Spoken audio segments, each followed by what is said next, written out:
हाँ बच्चों, अब हम देखते हैं यूक्लिड विभाजन प्रमेय का। मैं आपको ये नाम कुछ नया नया सा लग रहा है, अभी तक 9th तक हमने पढ़ा है। अब हम जानते हैं कि यूक्लिड विभाजन प्रमेय का है क्या। हम लोग प्राथमिक कक्षाओं से पढ़ते आ रहे हैं कि जो भाग की प्रक्रिया है, भाग की प्रक्रिया के आधार पर ही बना है यूक्लिड विभाजन प्रमेय। जैसे हम बड़े साधारण से उदाहरण से समझते हैं कि जैसे मैं एक भाग दे देते हैं, हम 7 में भाग देते हैं, 7 में भाग दे देते हैं 2 का। तो ये क्या है, यहाँ पर ये 2 क्या है, ये 2 जो है वो है भाजक। 2 क्या है, भाजक। और 7 क्या है, ये भाज्य, जिसका विभाजन करना है, ये भाज्य कहलाए। अब हम 2 से 7 में भाग देते हैं, 2 का पहाड़ा पढ़ते हैं 7 आने तक। तो 2 किया 6, 3 बार भाग गया यहाँ पर, और 6 यहाँ से घटा देंगे, शेष फल बच जाएगा 1। तो इसका मतलब ये है कि 3 जो है वो है भागफल, और 1 जो है वो शेष फल। तो आप देख रहे हैं कि एक छोटी संख्या का भाग देने में हमारे पास 4 भाग निकल के आ रहे हैं।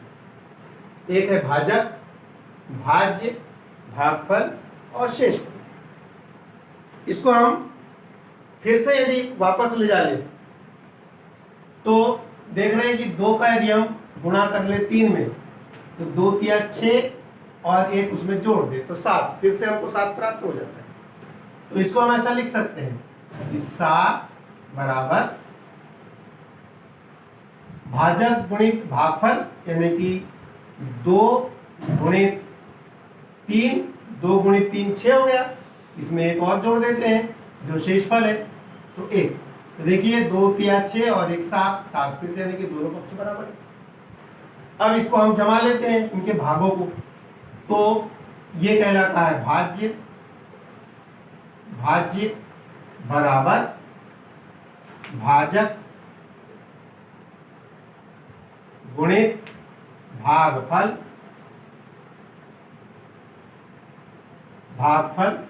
और धन उसमें जोड़ दिया शेषफल। तो एक व्यंजक निकल के आता है, एक सूत्र बन जाता है कि भाज्य बराबर भाजक गुणित भागफल धन शेषफल, एक सूत्र बन गया। अब इसको हम चर पदों में लेते हैं और एक सूत्र का निर्माण हो जाएगा। अच्छा, एक बात और इसमें समझने की जरूरत है कि क्या ये शेषफल भाजक से बड़ा हो सकता है? नहीं हो सकता। यदि यहाँ 2 हो जाता तो 2 का भाग फिर से चला जाता। तो ये बात तय है कि कभी भी शेषफल भाजक से बड़ा नहीं हो सकता। अब हम मान लेते हैं कि कोई पूर्णांक संख्या a है जो भाज्य है। अब यहाँ मान लेते हैं, माना कि भाज्य बराबर a, एक पूर्णांक संख्या है, एक पूर्णांक है, और भाजक जो है भाजक b है। उसी तरह से हम लोग भागफल को मान लेते हैं q, भागफल बराबर q मान लेते हैं, और शेषफल बराबर r मान लेते हैं। ये r हमेशा b से छोटा रहेगा। तो इसको यदि हम इस सूत्र में फिट कर दें तो भाज्य यानी कि a बराबर भाजक यानी कि b, भागफल यानी कि q, तो a बराबर bq प्लस r। ये एक सूत्र प्राप्त हो गया जहां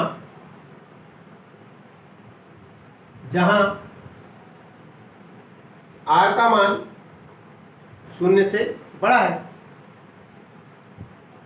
तो 0 less than equal to r, पर r जो है वो b से छोटा ही है, मतलब 0 r से छोटा है या बराबर है, और r जो होगा वो b से छोटा होगा। इस कंडीशन में ये जो हमारे पास व्यंजक सूत्र निकल के आया है, यही है यूक्लिड प्रमेय। इसको हम शब्दों में ऐसा लिख सकते हैं कि धन पूर्णांक a, कोई धन पूर्णांक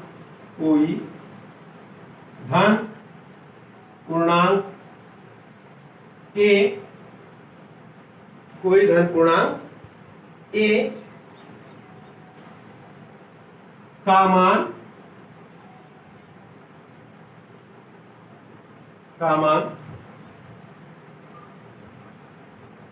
b और भागफल q के गुणनफल,